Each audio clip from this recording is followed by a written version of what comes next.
Page 55, 3 lines from the top of the page. Meitivei, דתני רבא בר שמואל. יכול כשם שתוקעים על שבת בפני עצמו ועל ראש חודש בפני עצמו, כך יהיו תוקעים על כל מוסף ומוסף, תלמוד לומר ובראשי חודשיכם. So here we have a continuation of our discussion yesterday. May we say the same way as they blast the trumpet for, again, we talk here at the time of the Beit HaMikdash, the Holy Temple in Jerusalem. So they did it for the additional prayer on Musaf on Shabbat, which is independent for the Musaf of Rosh Chodesh. So you may think that they should do it for each and every Musaf prayer when it's occurred during the week. So therefore, we said the word Ubrashei Chodshechem Utkaratem B'chazosrot. So derived from that sentence in the book of Bamidbar, chapter 10, that the Hukshu Kol HaChodashim Kulam, that you compare the entire month together, which means that even they have separate different Musafim, you have only one order of a Tkiyot, of blasts. Tuvta de Rabbi Acha, Tuvta, Rabbi Acha said that you should do it for each and every Musaf. So now the Gemara elaborate on that. My Talmuda, how do we learn that you do it one time and not for every Musaf? Amar Abaya, Makra uvrashei chodshechem. They use the term, the plural term, ubrashei, not berosh. Rashei chodshechem, they use the plural.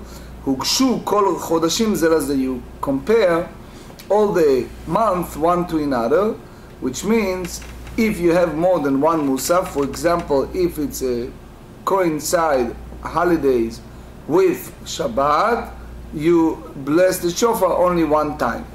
Rav Ashi Amar, Ktiv Chodshechem. If you look at the letters in the Torah, the word Chodshechem is written without Yud. Uchtiv Ubrashei. Brashei is not berosh, it's plural. So it means that there is Rosh Chodesh, that they have two beginning. ואיזה חודש יש לו שני ראשים? Give me a name of month that they have more than once. ואומר זה ראש השנה, because Rosh Hashanah is both. What is the Rosh Hashanah? Rosh Chodesh and beginning of the year. ואמר רחמנא חודשייכם, and they read it written Torah, it's a singular, without you. Chadi, which means that as far as the Tkiyot is concerning Yom Echad. So even you have two, one for Rosh Chodesh, one for Rosh Hashanah, you blessed only one series of blessed, and that's the apply also if you have a situation that you have more than Musaf, you do it just one time. V'od Tanya. Now we have another contradiction to what Rabbi Acha Bar Chanina said. Now there's another proof that you don't do it for each and every Musaf. V'od Tanya b'cholo shel moed barishon, which means the first day of the intermediary day of the festival of Sukkot. Me omrim, me ayu omrim. What's the Levite used to chant, to sing in the Korban Musaf? Which means here they talk on the Musaf, but the daily, when they have a daily offering, the Leviim used to do the Hallel. So they said, Mizmor leDavid avu laHashem bnei Elim. That's Psalm 29. So Rashi have a long explanation. We give you I give you the vignette, the abbreviation. This one is the Psalm that befitting the first day of the intermediary days of Sukkot. Why? Because that was the beginning of the day of the drawing the water. So they use the word kavod va'oz, which means that's honor and strength. And then it said, Kol Hashem al hamayim, Hashem al mayim rabim. Mayim is nisuch hamayim, good morning. Mayim is nisuch hamayim, the drawing the water. Basheni mea yomrim, the second day of the intermediary days, what did they say? They said, Ve'larasha amar Elokim, ma lecha lesaper chukai. So again, as I said, Rashi is long one, but it's beautiful. So they said here, I explain it with my book, Biurak Lomar B'Rashi Elashaz. Rashi said, V'larasha amar. So here, the question is, what does that mean, V'larasha amar, the wicked person they said? So Rashi said, V'chol ha-mizmor Divrei kibushin hen. The entire psalm is a word of a admonition, rebuke, which means מה לך לספר חוקיי, כלומר מה לך לבוא לבית זה עם שרמים אינך חוזר בתשובה. So, which means לספר חוקיי, you come here to celebrate with us שמחת בית השואבה, and you dance with us and you do all of that. Yet Rashi said ובאותו מזמור כתיב זבח לאלוקים תודה ושלם לעליון נדריך. You promised last Pesach, for example, that you paid your dues, and what's going on? So in one hand you come to dance with us, you get a free ride, and you don't pay your dues. You guys know people like that? Yeah. They come to synagogue, they enjoy the Kiddush every Shabbos, they enjoy all the social parts, but the old dues. So here, Rashi used the word klomar, that's calling Rasha, like wicked person. You come to Beit HaMikdash while you still not do Teshuvah. So לספר חוקיי, meaning chok is korban. So I think the reason Rashi used the klomar, it's because it's like in a way a euphemism, using a simile.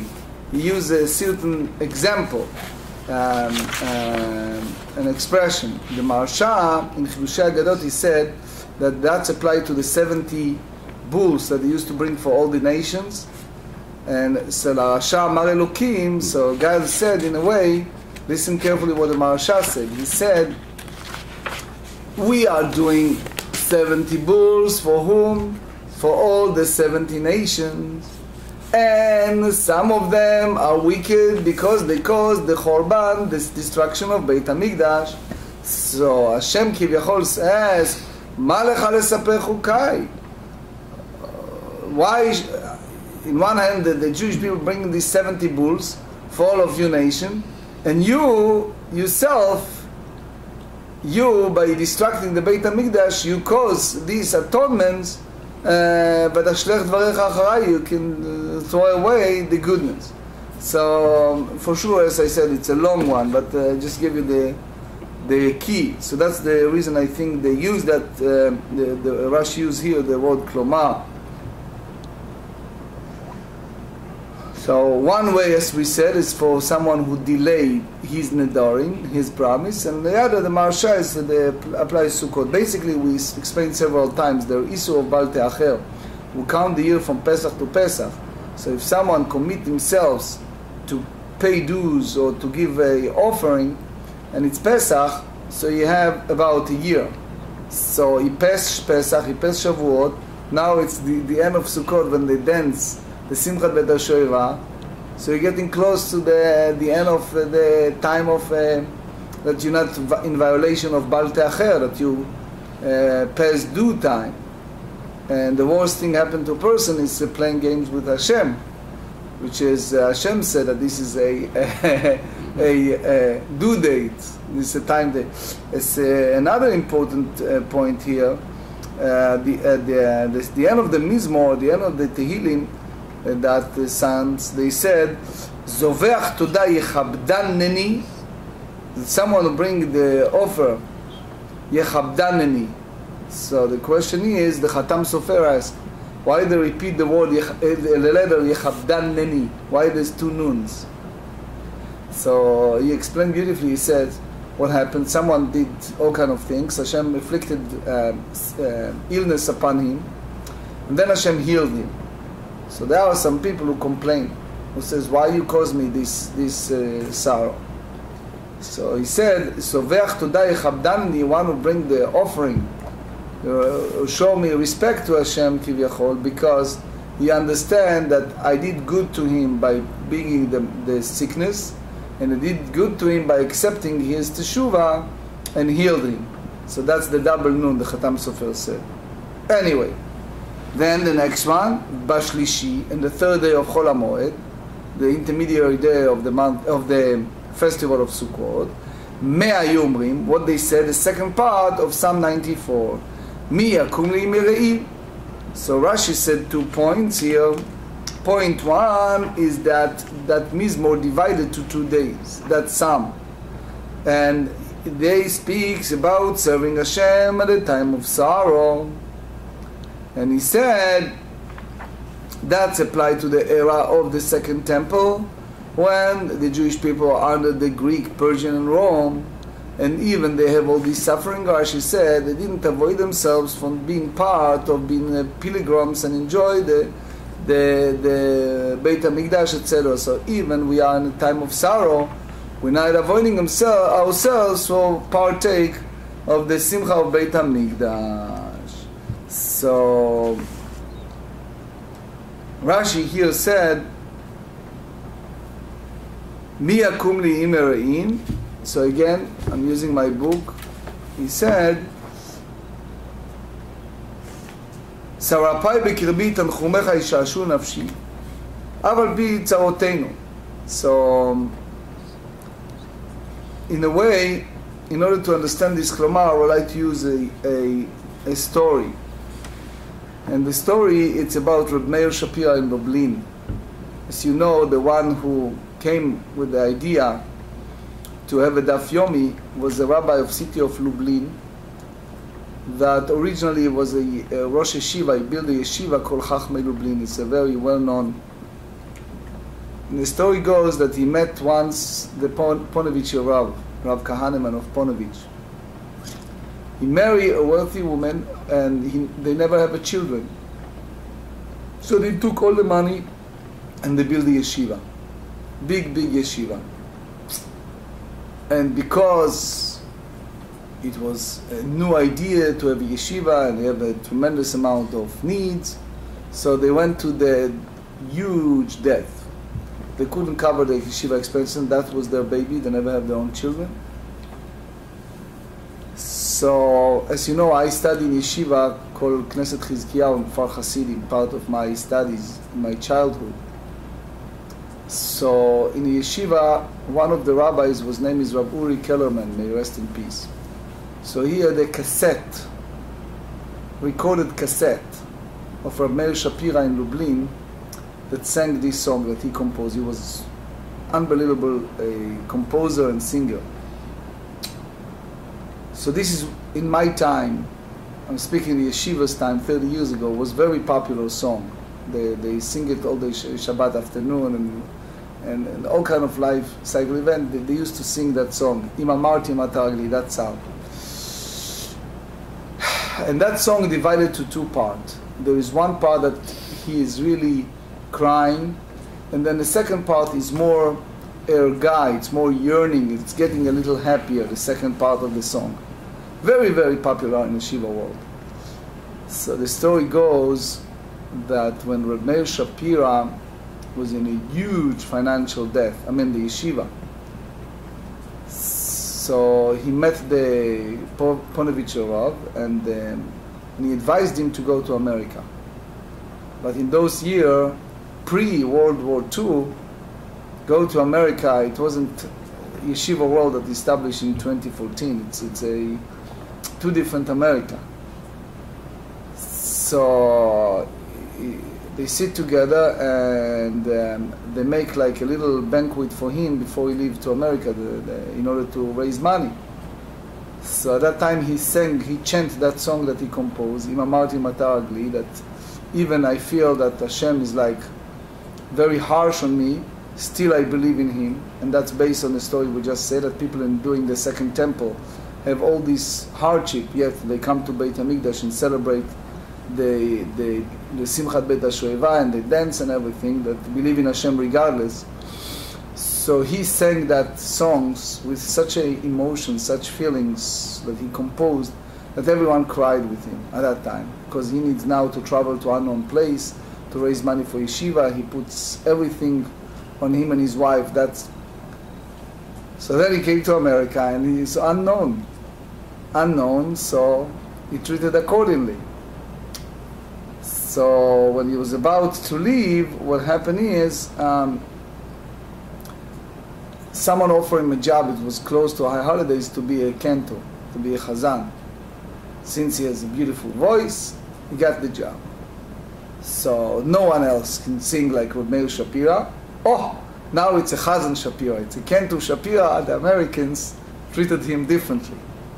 So he walked out after the holidays, he raised nice money for the yeshiva.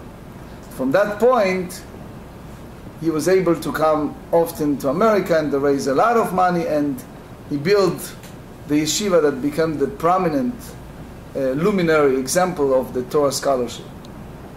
So the story goes that he sang again that song in the yeshiva that became very popular in a way that it's divided to two parts. The first part is the time that he believed in Hashem, even that there is a huge crisis, that no one else see any future of the yeshiva world. And the second part is very lebedik, it's happiness, it's yearning to thank Hashem, like Simchat Bet HaShoeva, when eventually things turn around. So the whole idea is that we're thanking Hashem in all different circumstances, even a circumstance that it's not look so good. Anyway, back to our subject. So they said, Barvi'i Mea Yomrim, the fourth day of the intermediary day, what did they say? Binu Bo'arim Ba'am. Binu Bo'arim Ba'am, it's a very strong word, because they collected all the crop from the field, and they need to give the tithe to the poor people. So the Torah asks us to put leket, shechcha, pe'ah, to take those corners and give it to the poor. So they want to make sure that people do it right, because what happens is people turn to be greedy when they see the dollars, right? In those days it was the field, right? B'chamishim ha'yomrim, the fifth day of the intermediary day, what they said? Asiroti misevel shichmo. That's a word of comfort after they rebuked them earlier for giving properly the tithe to the poor people. Amen. So the same way, they're giving now a word of comfort, that Hashem will give the water, but as you said, we said many times, it's not enough. You see it here with the rain, right? It's not enough to have water. They have to have water that are blessings, that in the right measurement and the proper. Bashishim Hayomrim, the sixth day of Chol HaMoed, what they said, Gimotu kol mosdei haaretz. So again, this one is talking about matnot aniyim, giving the tithe, and he said, Ani varash asdiku. So the Gemarrah in Chulin 134 said, you should do it properly. You should do it you go extra mile. When you have those corners on your field, or you have all kind of something that you're not so sure, should I give a tithe, should not give a tithe, go extra mile. And Rashi here elaborate, and he said at the very end, a little frightening sentence, said, מפני גזל מתנות עליים וגרם לכלל העולם ורעבון שימותו כל אפסי הארץ. He said, you know what happened to some people? They are narrow-minded, they're greedy, with the small, how do you say it? They're penny wise.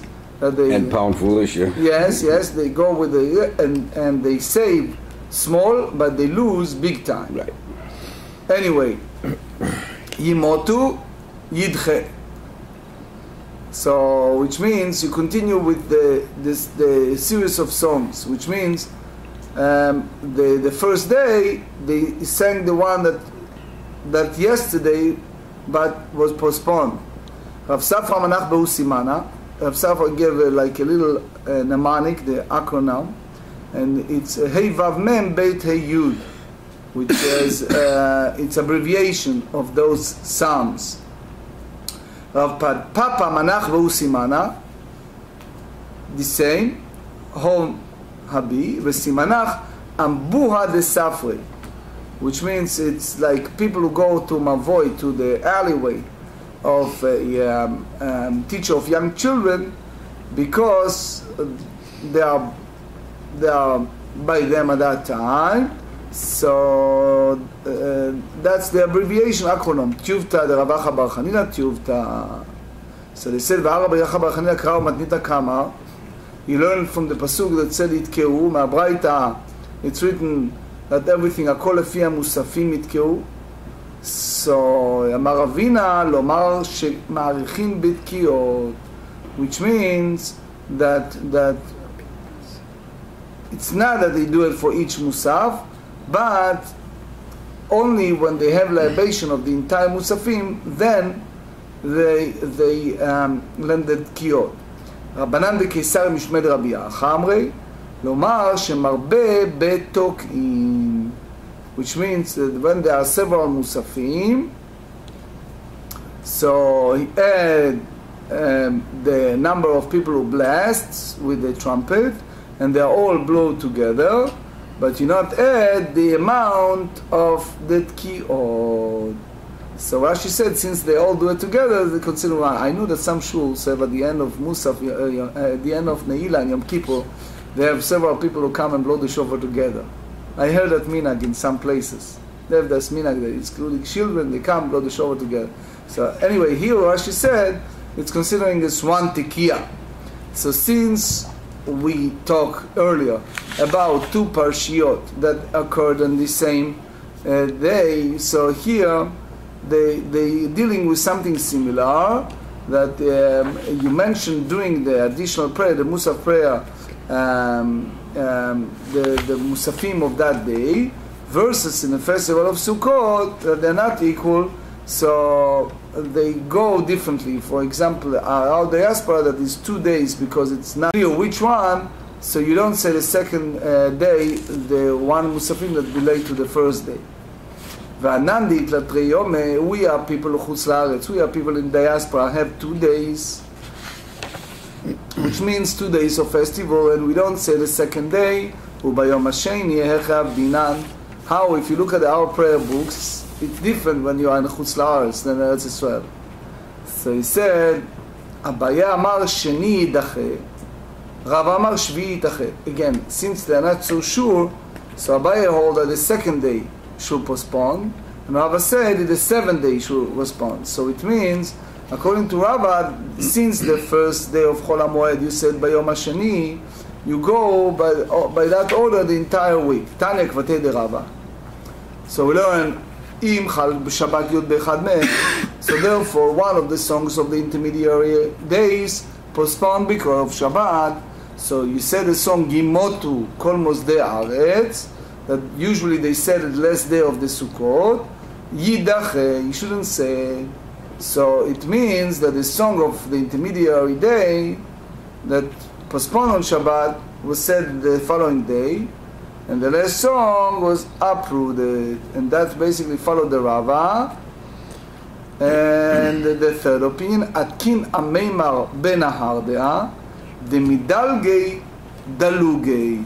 So you have the Ameimar in Nahada, that what they do, Institute Nesili Nahada, that during the intermediary days, one repeats the second of the additional offering that he mentioned the day before the and adds the additional offering of the subsequent day. So on the first of the intermediary days of the diaspora, one mentioned the additional offering of both the second and the third day of Sukkot.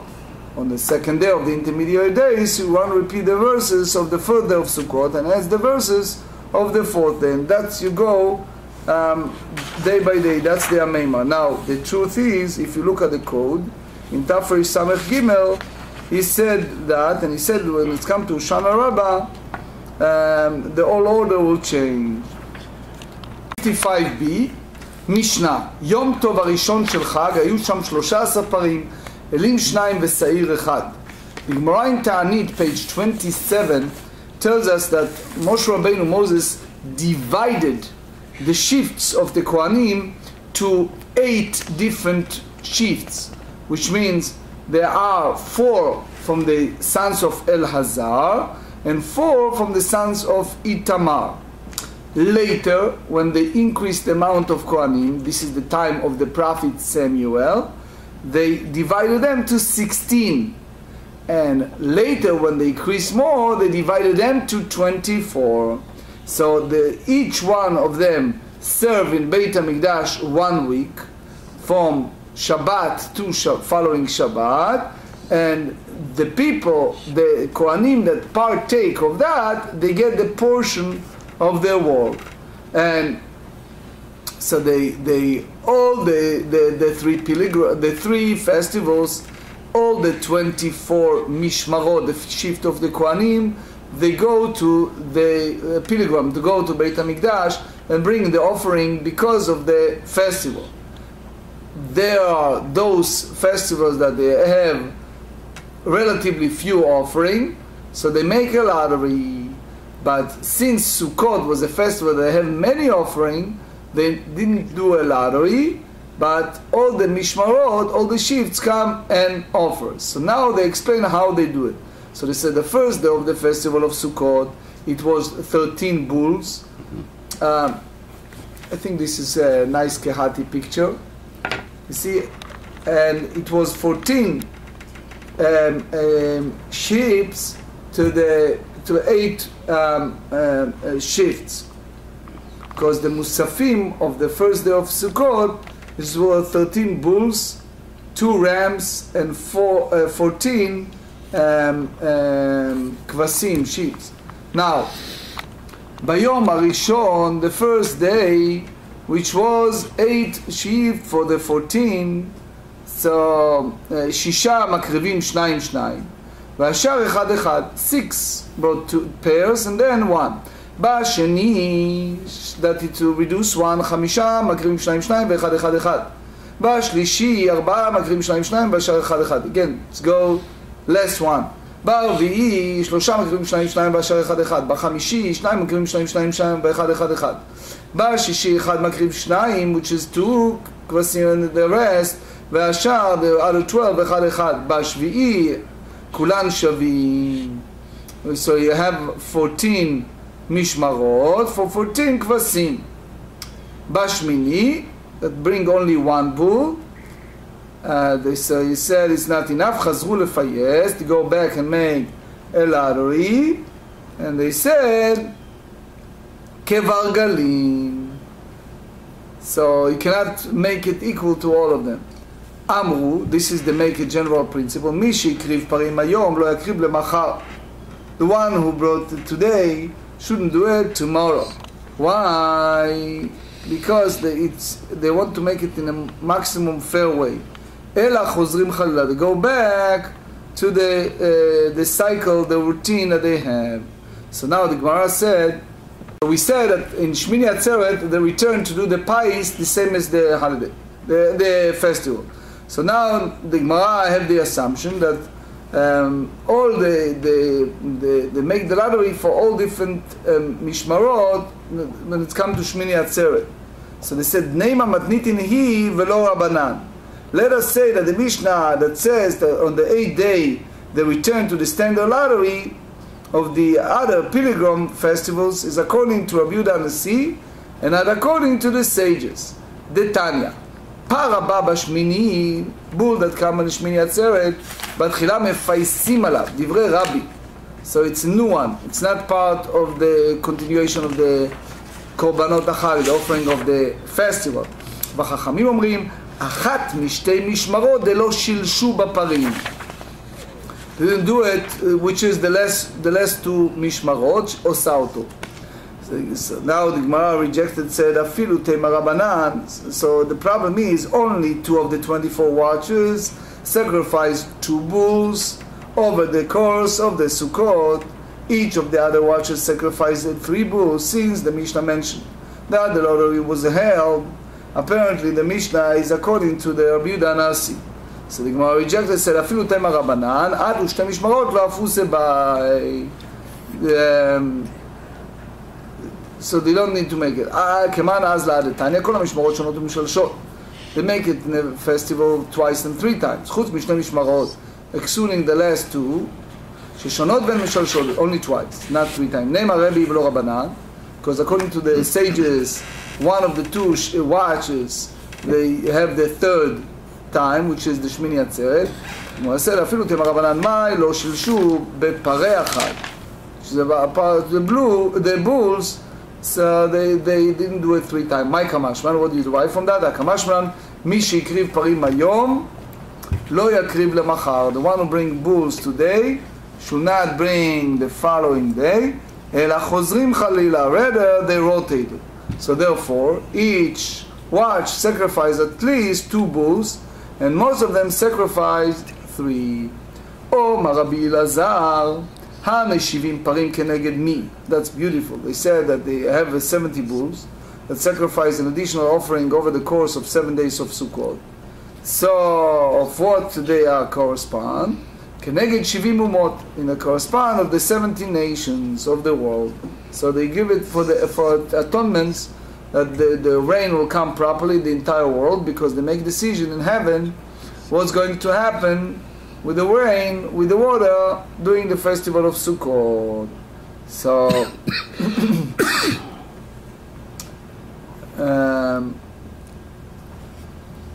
par yechidi, lama, why you bring a single bull for Shmini Atzeret, כנגד אומה יחידה, which is the Am Yisrael. משל למלך בשר אדם שאמר לעבדיו עשו לי סעודה גדולה, the human king that said to his servant, prepare for me a great feast that will last for several days. ליום האחרון אמר לו אבו ל-last day, he said to his loved one, עשה לי סעודה קטנה כדי שנהנה ממך, make a small meal for me that I'll enjoy your presence. So it's almost like those people who have a meal and they save the most delicious food to the end, the eating for all the rest, and the plate. אומר רבי יוחנן, אוי להם עובדי כוכבים שאיבדו, והם יודעים מה שאיבדו. They were the idol worshippers, they lost and they don't know how much. בזמן שבית המקדש קיים מזבח מכפר עליהם, ועכשיו מכפר עליהם, when they have an altar, they're doing the festival of Sukkot, they atone for them, and now the temple is destroyed, so who atone for them? So it's kind of even the other nation allowed to use the bama, but anyway, it's not an atonement for them. Since the previous Mishnah talked about different shifts for the festival of Sukkot, now we talk in general regalim. So here just a illustration. That's the table of the shewbread, and this is the new one the Kohanim brought, and they have the baziche levona that they put on a table, and they have this part of the snifei shulchan. So basically they switch the lechem apanim doing Shabbat between each shifts. Do they replace the whole racks or just the bread? No, this part, the bread. Okay, but I thought there were racks that the bread went on. Yeah, so it means they both because they contains it. So they replace both. Both. Yeah, okay. The racks and the bread. Okay. So the Mishnah said, בשלושה פרקים בשנה היו כל משמרות שוות. The 3 times a year, all the משמרות were equal. באימורי הרגלים ובחילוק לחם הפנים. בעצרת, however, in the שבועות that occurred on Shabbat, so they said, אומר לו, the Kohen said, הילך מצה, הילך חמץ. משמר שזמנו קבוע, הוא מקריב תמידים. They bring the daily offering. נדרים ונדבות, ושאר קורבנות ציבור, the rest of the public offering, הוא מקריב את הכל.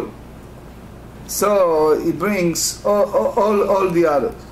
So that's basically the Gemara explained what type of korbanot they're talking about.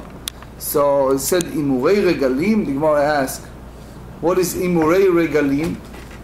How is the Kohanim divided those portions of the festival offering?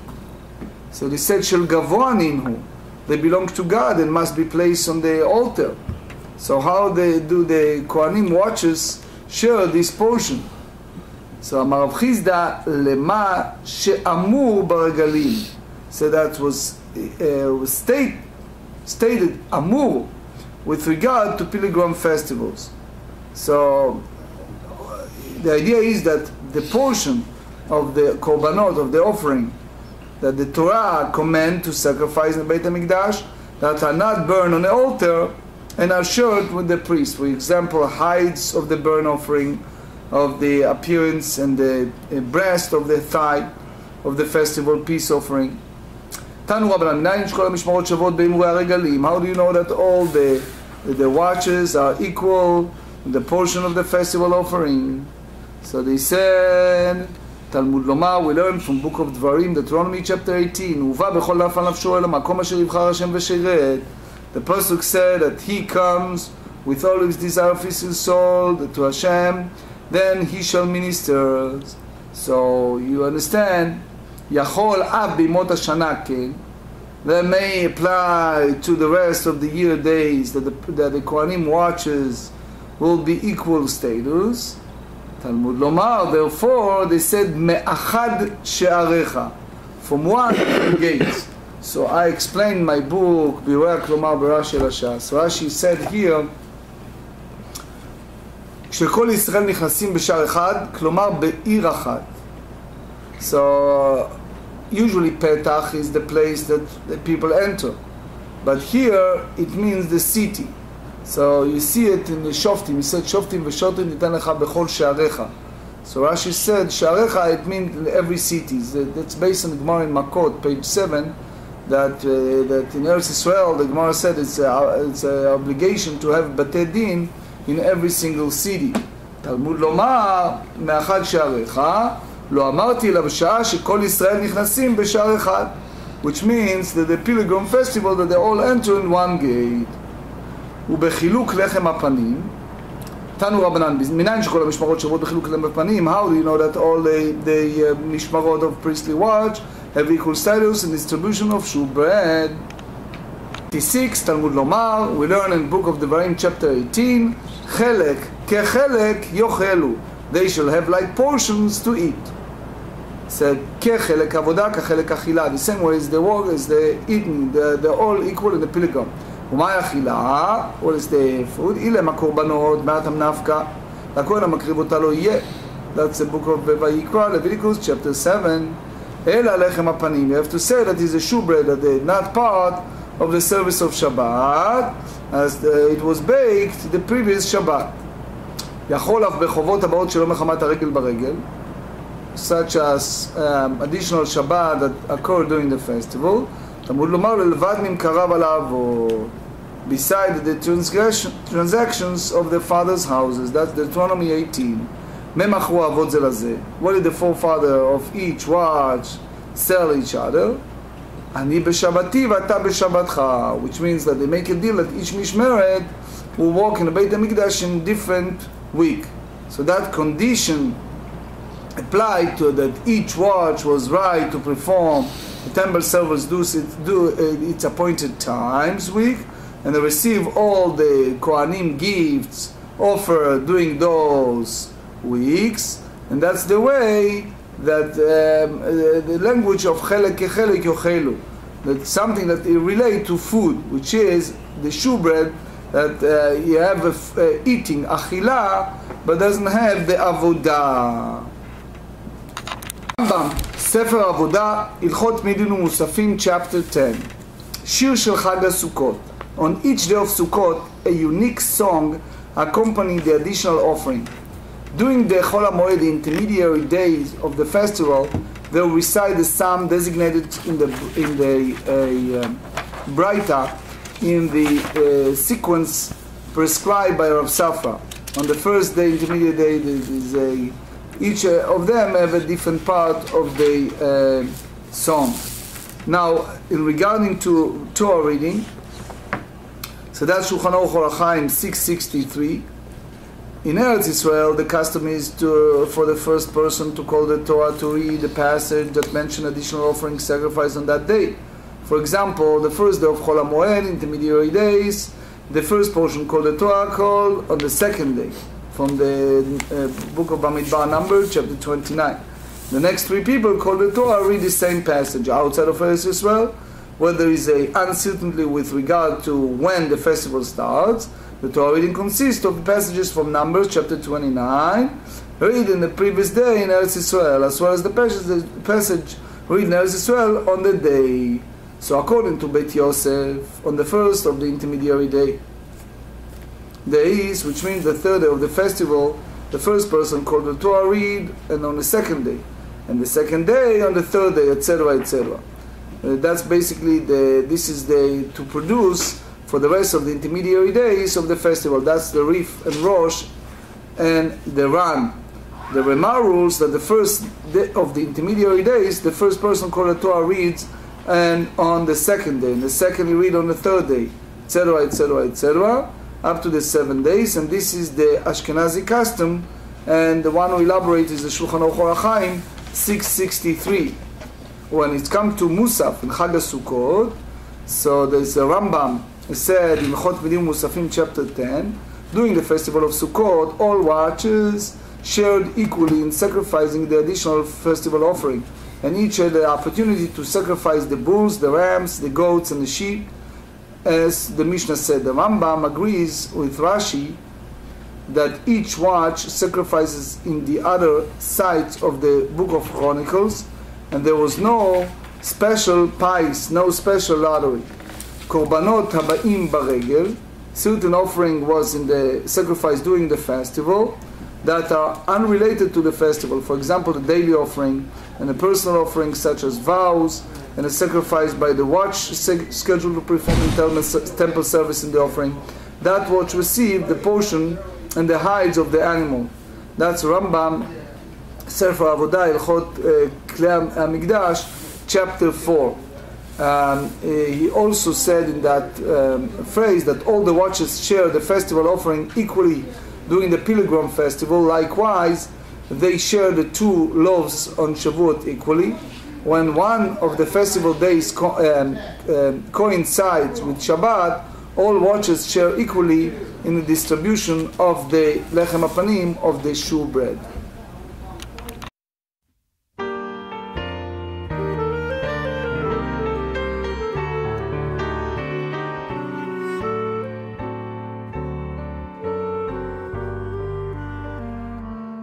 Boyachem leshuloim malachai yeshuloim malachai